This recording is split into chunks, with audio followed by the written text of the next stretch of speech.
Okay, I'm going to say something that will sound harsh, but only because the truth is sometimes harsh. Over the last 24 hours, the Republicans in our state legislature have done a couple of things that tell me that essentially they operate on a statist principle. In other words, they are at heart statist.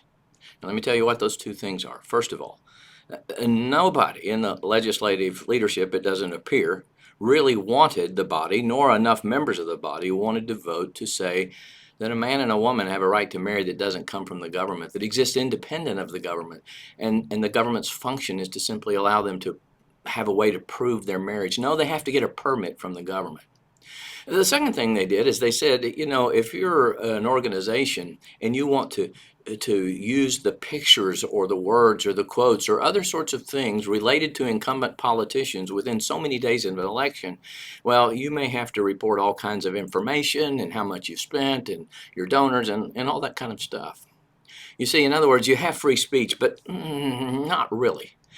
Now, those two views, that a man and a woman can't do what men and women have been doing for centuries without getting a permit, and that you can't talk about the people in control of government prior to an election, except under certain circumstances, is a statist principle.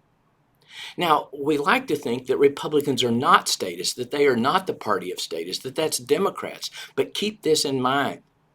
Statists can allow for liberty. But that doesn't mean they're not statist. The statist believes you can have such liberty as the statists are willing to let you have. But your liberty comes from the statist. So don't be confused about what's going on. I hope you found that helpful.